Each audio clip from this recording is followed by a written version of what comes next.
Hello everyone, and welcome to Zen Buddhism Wisdom Today. We embark on a journey to explore one of the most intriguing and timeless questions. Does ruthlessness lead to true success? Or is there a deeper form of power, one rooted in wisdom, self-mastery, and inner peace? Power shapes the world we live in. It has built empires, fueled ambition, and dictated the rise and fall of civilizations. But what is the nature of true power? Friedrich Nietzsche, one of the most provocative philosophers in history, argued that power is not just about domination, but about the ability to create, to transcend limitations, and to shape one's own destiny. He introduced the concept of the will to power and the Burmensch, the Overmanch who breaks free from traditional morality to forge his own path. But how does this compare to the teachings of Zen Buddhism? The Buddha taught that true power is not about controlling the world, but about mastering the self. In Zen, strength comes not from domination, but from liberation, freedom from ego, wrong attachments, and from the illusions that cause suffering. While Nietzsche calls for self overcoming through sheer will, Buddhism speaks of self transcendence through wisdom and emptiness. Could these two seemingly opposing philosophies actually reveal a deeper, shared truth? Today, we'll bridge the gap between Nietzsche's philosophy and Zen Buddhist thought, uncovering surprising intersections between the will to power and enlightenment, between self-overcoming and self-transcendence. Are ruthless individuals truly the most powerful, or does the greatest strength come from letting go? Are you ready to challenge your perceptions of power, success, and the self? Let's begin. Friedrich Nietzsche's concept of the will to power and Buddhist philosophy may seem to be at odds at first glance. Nietzsche, the fiery German philosopher, challenged traditional morality, calling for the creation of new values beyond good and evil. His will to power was not merely about domination, but about self-overcoming, an existential force driving individuals to transcend their limitations. Buddhism, on the other hand, advocates the dissolution of the ego, a path toward enlightenment through detachment from desires, impermanence, and suffering. Yet, beneath their apparent contradictions, both Nietzschean thought and Buddhist philosophy seek liberation, one through self-affirmation, the other through self-transcendence. Both reject passive acceptance of suffering and instead demand a profound transformation of the self. Nietzsche's will to power is often misunderstood as a call for brute dominance, conquest, and the relentless pursuit of personal gain at the expense of others. However, this is a superficial reading of one of the most profound and challenging ideas in Western philosophy.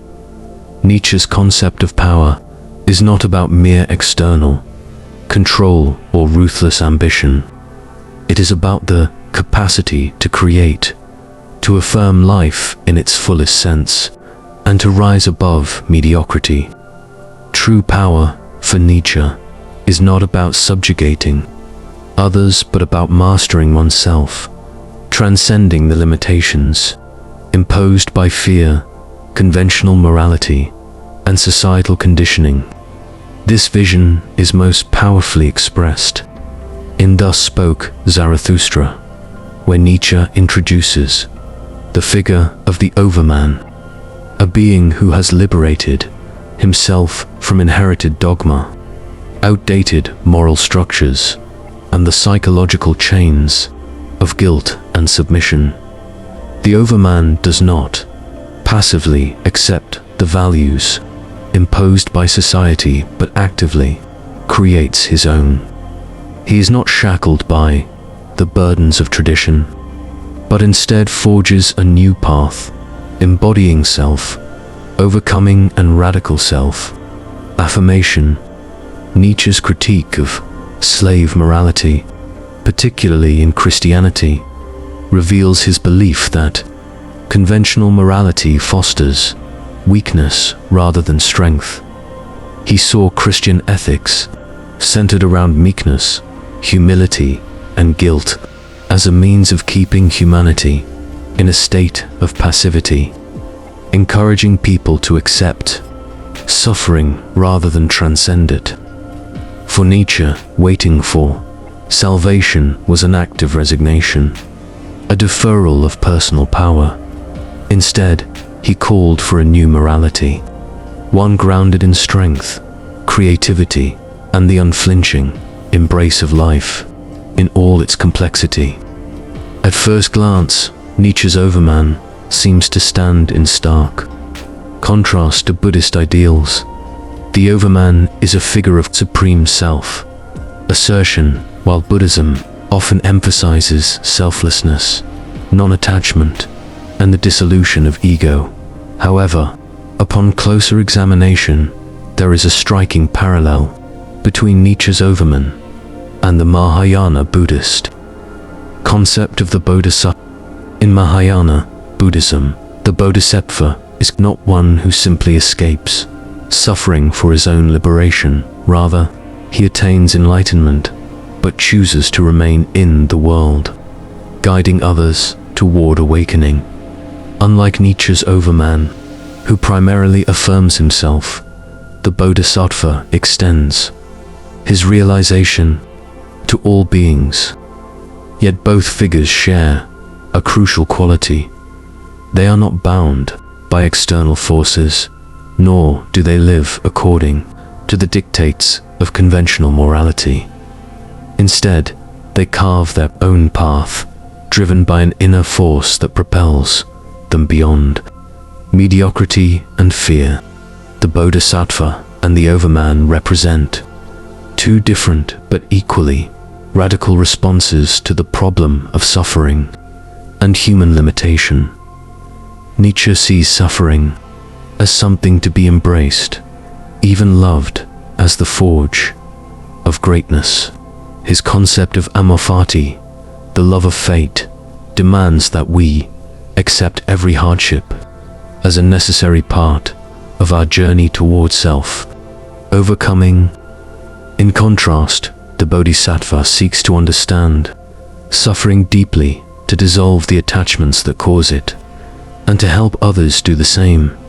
Yet both figures refuse to be passive victims of fate. They do not resign themselves to suffering as something meaningless. Instead, they transform it into a source of power.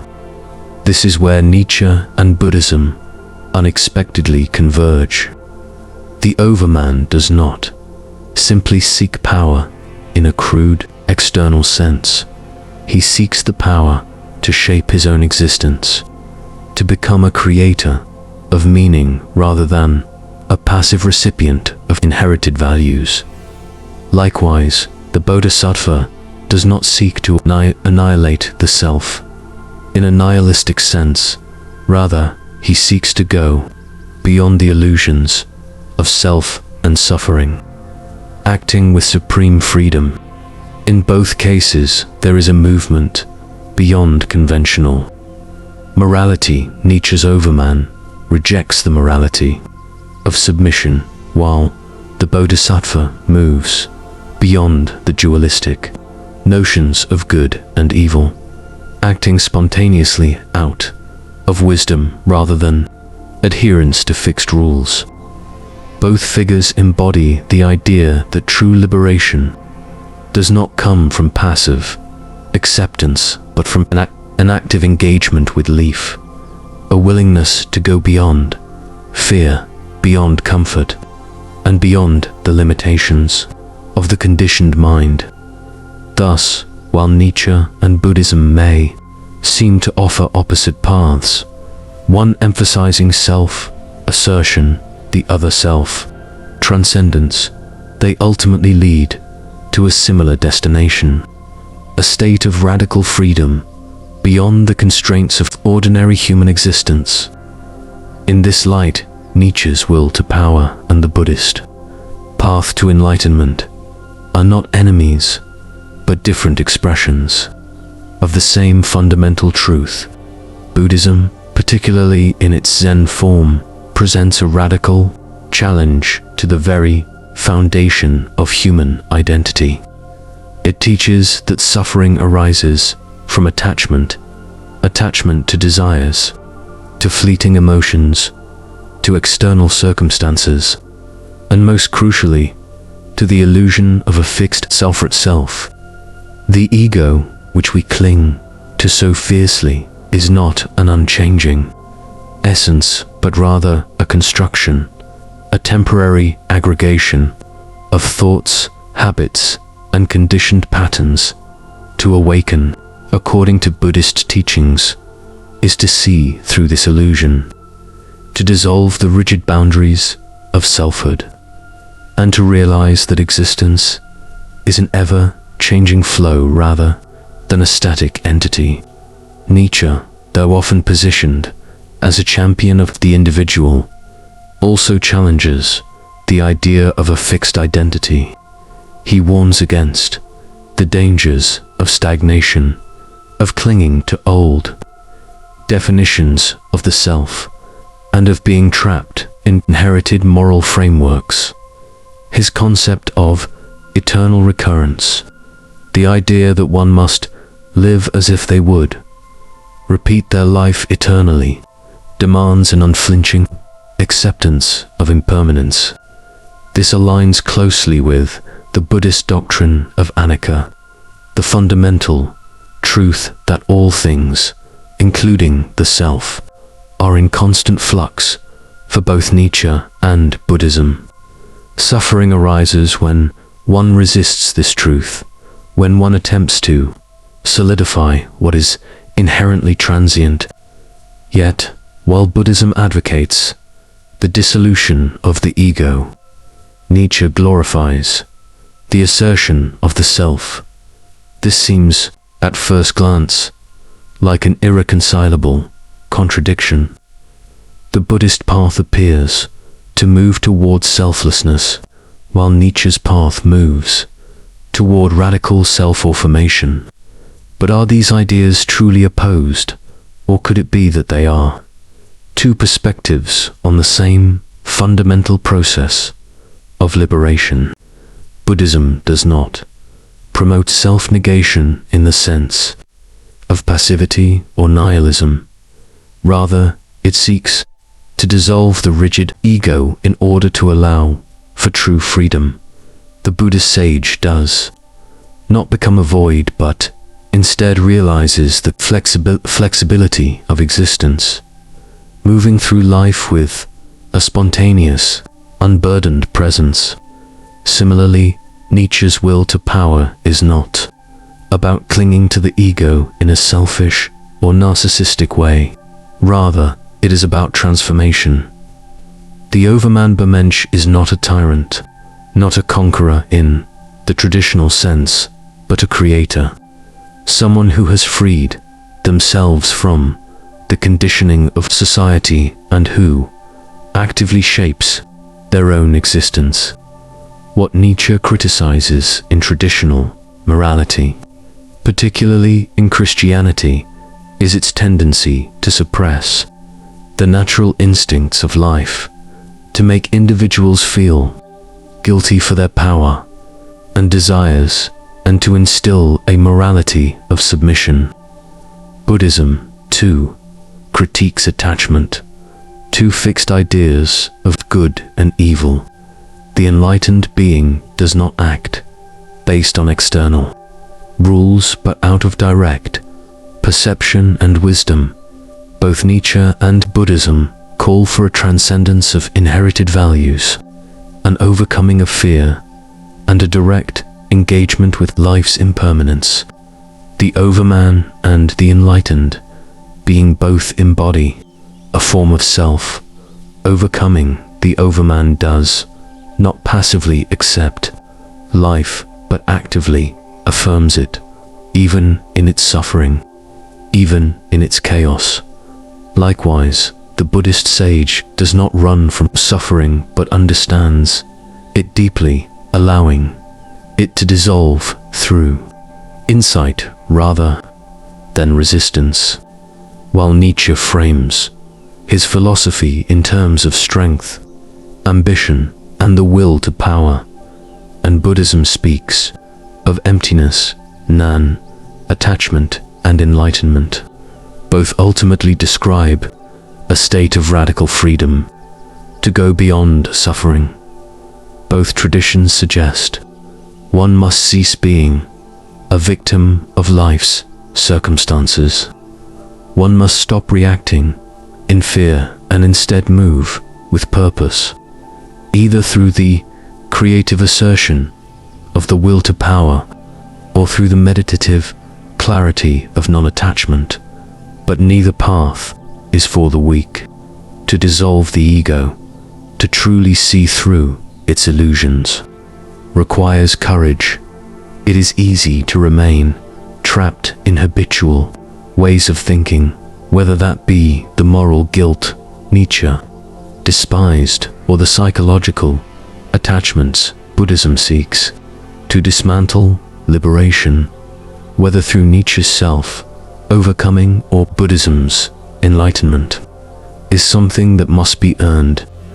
It requires facing suffering directly, understanding it, and ultimately transcending it, not through avoidance, but through mastery. In this light, Nietzsche and Buddhism are not adversaries, but rather two paths up the same mountain, each offering a different way of breaking free from the chains of illusion and reclaiming life in its fullest, most unburdened form. Nietzsche and Buddhism both acknowledge suffering as an essential feature of human existence, yet their responses diverge in a way that reveals profound yet complementary insights. Buddhism begins with the recognition that life is dukkha, suffering, dissatisfaction, and imperfection. This suffering is not incidental, but fundamental to existence. The first noble truth acknowledges suffering as an undeniable reality, yet Buddhism does not see it as a curse, but as a call to awakening. It is precisely because life is filled with suffering that one must seek wisdom and liberation through meditation, ethical living, and direct insight into reality.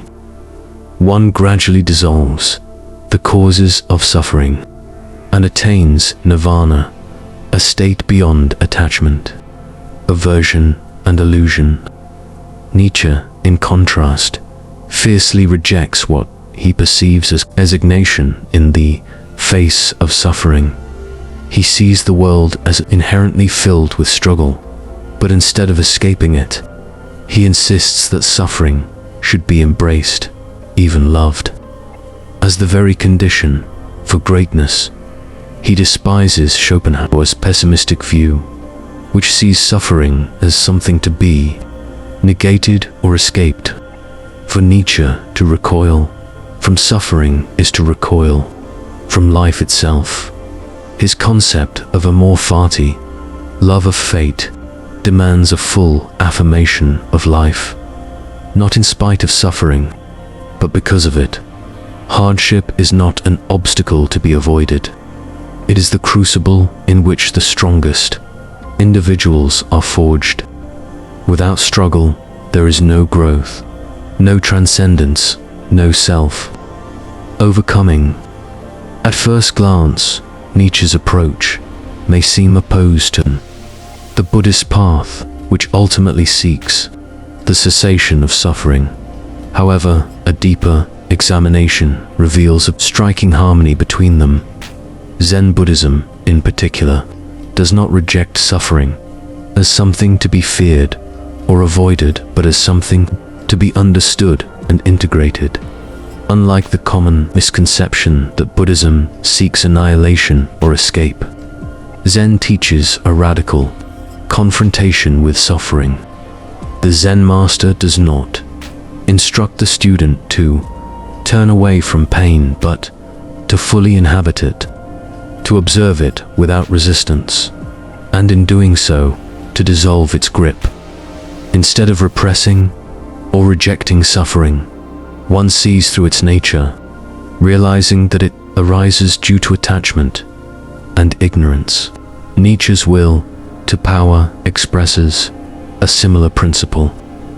To overcome suffering, not by escaping it, but by integrating it into one's strength.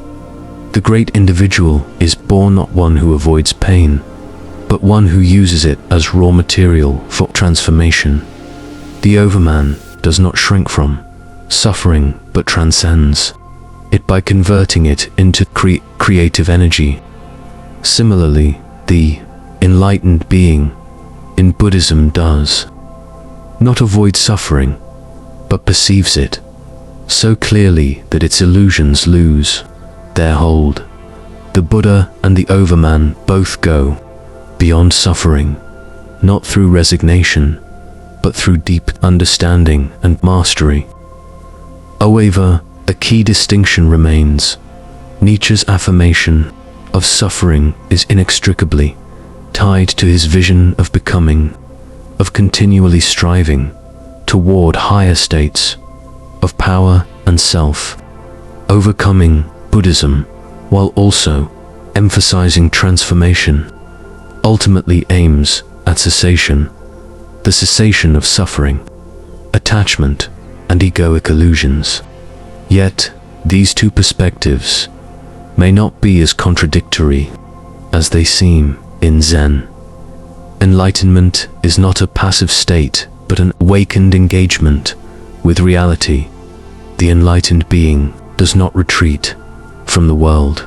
They move through it with fearless clarity, much like Nietzsche's overman.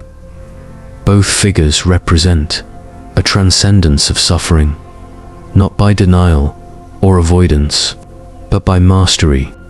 Yet, these two perspectives may not be as contradictory as they seem. In Zen, enlightenment is not a passive state, but an awakened engagement with reality. The enlightened being does not retreat from the world. They move through it with fearless clarity, much like Nietzsche's overman. Both figures represent a transcendence of suffering, not by denial or avoidance, but by mastery, where Nietzsche urges one to affirm existence with all its chaos and pain. Buddhism teaches one to see through the illusions that make suffering appear overwhelming. Both paths require radical courage. The will to power demands that one actively shape life rather than passively endure it. Likewise, Zen demands that one face suffering directly, without seeking false refuge in dogma, hope, or resistance. The individual who succeeds in either path no longer reacts in fear but acts with full awareness. Thus, Nietzsche's Amor Fati and Buddhism's Nan attachment are not diametrically opposed, but offer two perspectives on the same truth. Liberation comes not from avoiding suffering, but from transforming one's relationship to it. One does not become free by rejecting reality, but by engaging with it so fully that its burdens lose their weight.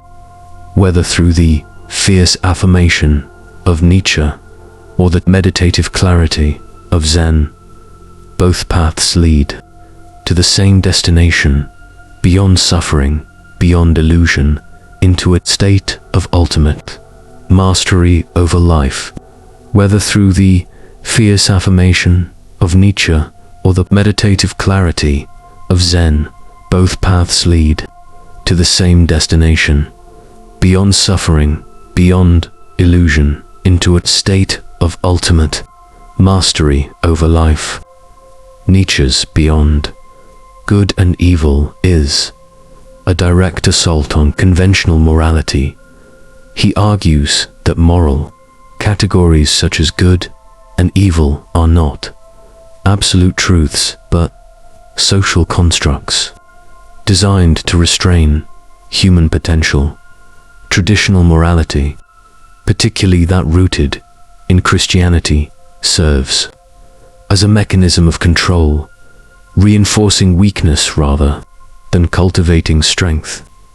Nietzsche sees morality as the product of what he calls slave morality, a system developed by those who lack power to justify their own limitations and condemn the powerful. By contrast, the Overman Burmensch transcends these artificial constraints. He does not adhere to externally imposed rules. He forges his own values, dictated by his own creative force. True morality, in Nietzsche's eyes, is not about obedience, but about power. The power to affirm life in its totality and shape one's own destiny. Buddhism also moves beyond rigid moral dualism, but in a profoundly different way. In Zen, morality is not a fixed system of rules, but a natural expression of wisdom and compassion. The Zen master does not divide the world into good and evil. Instead, they ask, what is this moment? Morality, from a Buddhist perspective, is not about external commandments, but about direct awareness of reality. When one sees clearly, compassionate and skillful action arises naturally without the need for rigid doctrines. Unlike the legalistic morality of many religious traditions, Buddhist ethics flow from an understanding of interconnectedness. There is no ought imposed from above, only the spontaneous manifestation of wisdom in action. Here we see an intriguing parallel between Nietzsche's Overman and the Zen master. Both reject conventional morality. Both act not out of obedience, but from a deeper source of truth. Both are unbound by dogma. The Overman creates values, forging them in the fire of his own will. The Zen master dissolves the very need for values, moving beyond conceptual frameworks altogether. The Overman and the enlightened being are both free, not in the sense of lawlessness, but in the sense of self-mastery. They do not follow pre-existing moral codes. They are the embodiment of their own unique path. However, the difference between them is just as striking. Nietzsche's morality is centered on self-overcoming, strength, and individual greatness. His Overman is a creator, one who rises above the herd to establish a higher order of existence. This is not necessarily a path of compassion, but of power. Nietzsche does not seek harmony, he seeks intensity.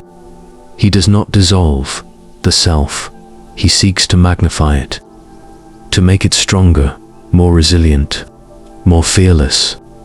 Buddhism, by contrast, does not glorify individual assertion but the dissolution of the very illusion of selfhood. The enlightened being does not struggle for dominance or self-creation, but instead realizes the emptiness of all identity. In Buddhist thought, suffering arises from attachment, including attachment to ideas of the self-power and control. True wisdom comes not from imposing one's will upon the world, but from seeing through the illusion of separateness. The enlightened being does not strive to shape the world according to their own vision. They flow effortlessly with it, acting in perfect attunement with reality. Yet, despite this apparent divergence, Nietzsche and Zen Buddhism may not be as opposed as they seem. Nietzsche's concept of self-overcoming can be seen as a Western parallel to the Buddhist idea of non-attachment. Both reject complacency, both demand a transformation of the self. The overman continuously transcends himself, just as the enlightened being relinquishes all fixed identities. Nietzsche seeks to overcome weakness, Zen seeks to overcome illusion.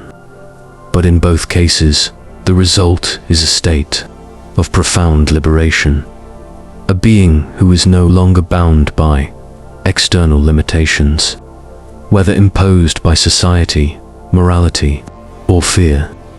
Thus, the tension between Nietzsche's beyond good and evil and Zen's moral fluidity reveals a deeper philosophical question: is true freedom found in the creation of new values, or in the dissolution of the need for values altogether?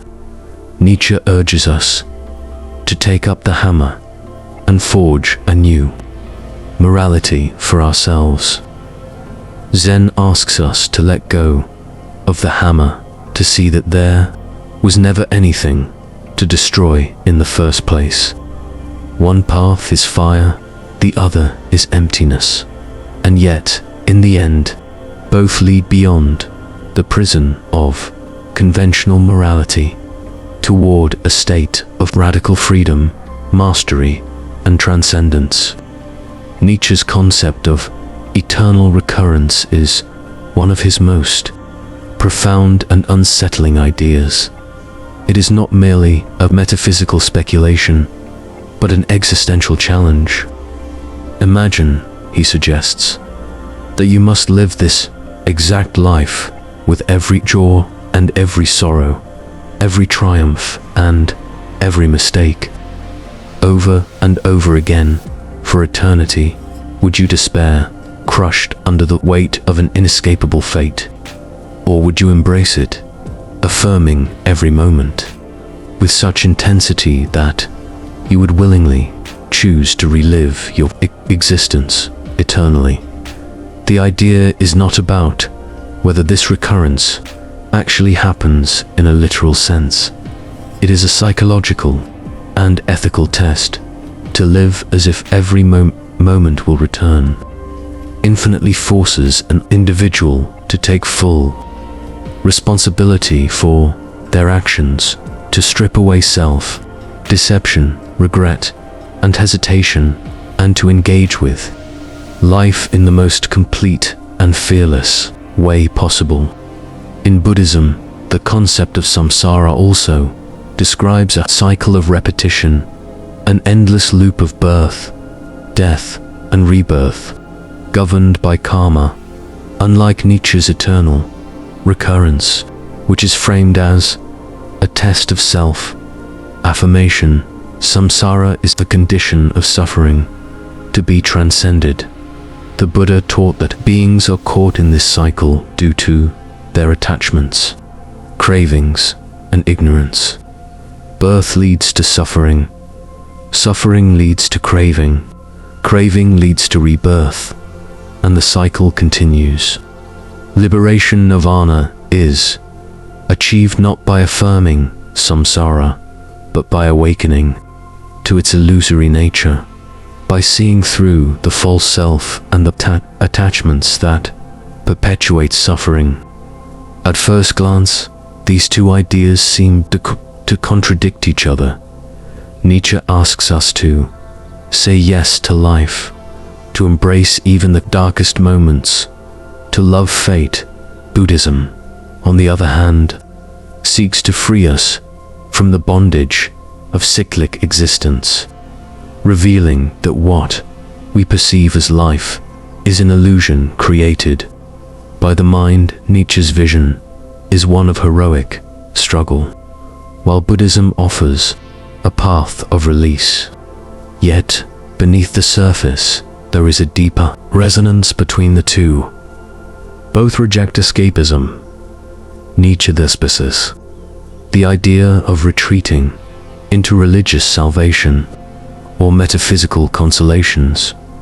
He denounces Christianity precisely because it encourages people to see life as a trial to be endured until they reach an afterlife of bliss. Buddhism, too, rejects the idea of an ultimate savior or divine intervention. The Buddha's path is one of direct experience. One must see reality as it is, not as one wishes it to be. Both Nietzsche and the Buddha demand awakening, whether it is to the eternal recurrence of one's own choices or to the impermanence of all things.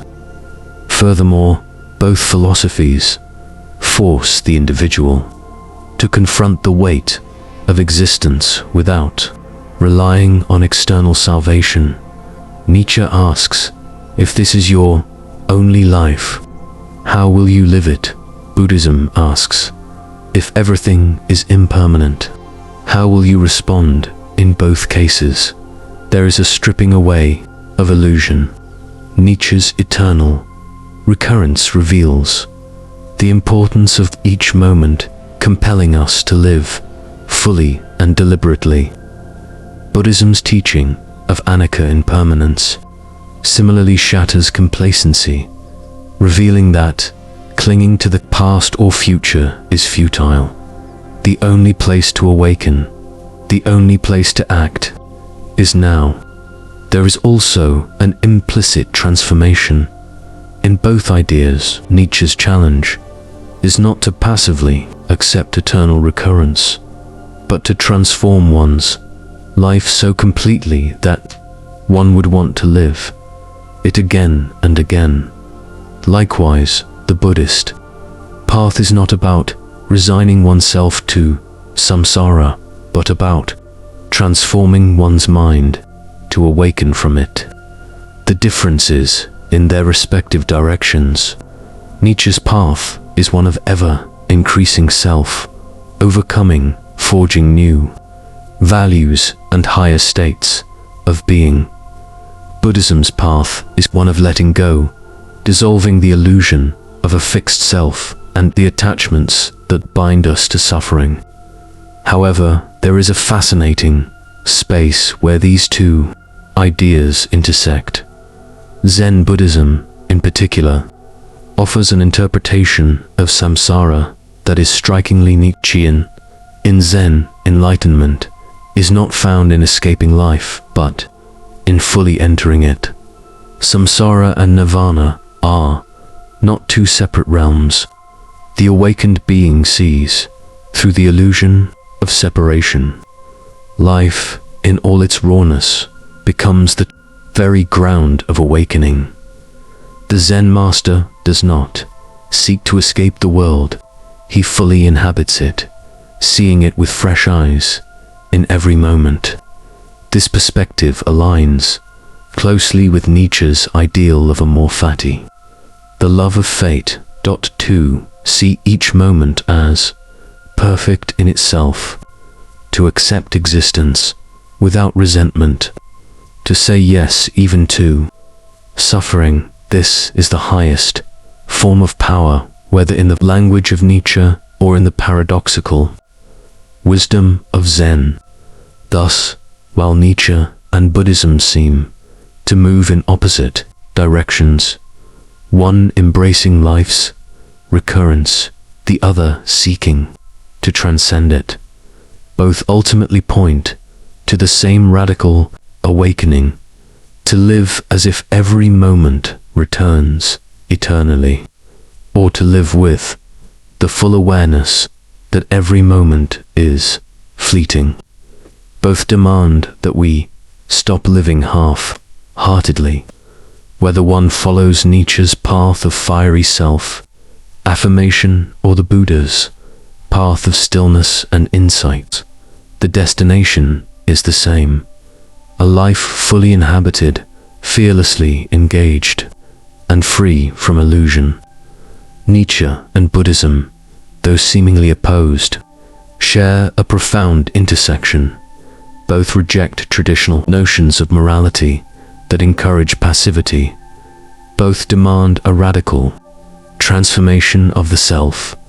Both view suffering not as something to lament, but as a catalyst for awakening. Yet, when Nietzsche sees the ultimate goal as self-overcoming through personal power, Buddhism sees it as self-overcoming through dissolution of the ego. The overman stands as a heroic figure of affirmation, while the enlightened being moves beyond affirmation and negation altogether. In the end, their paths may diverge, but both point toward a higher state of existence, one in which fear, limitation, and blind obedience no longer dictate human life. Thus, perhaps the true will to power is not dominance, but freedom, and perhaps true enlightenment is not mere detachment, but fearless engagement with the world. In this space, Nietzsche's philosophy and Buddhism do not contradict, but enrich one another, offering two paths to the same mountain peak. So, do ruthless people always succeed? The answer is deeper than a simple yes or no. While ruthlessness may grant temporary advantage, it is not the highest form of power. True power is not found in domination over others, but in mastery over oneself. Nietzsche's will to power teaches that the greatest individuals are not those who simply conquer through force, but those who overcome their own limitations and create meaning in a world without inherent structure. Zen Buddhism, too, teaches that power does not come from controlling the external world, but from liberating oneself from illusions, attachments, and fear. Both paths emphasize the transformation of the self, whether through Nietzsche's self-overcoming or Buddhism's dissolution of the ego. In the end, lasting success does not belong to the ruthless, but to those who have mastered their own mind, transcended suffering, and acted with clarity and purpose. The strongest are not those who manipulate or oppress, but those who understand the nature of reality and flow with it, rather than against it. This brings us to the end of the video. What are your thoughts? Is power found in domination? Or is true power something deeper, rooted in wisdom, resilience, and self-awareness? Let me know in the comments. Don't forget to like and subscribe to the channel for more thought-provoking discussions on Zen philosophy, power, and personal transformation. Thank you for watching, and see you in the next video.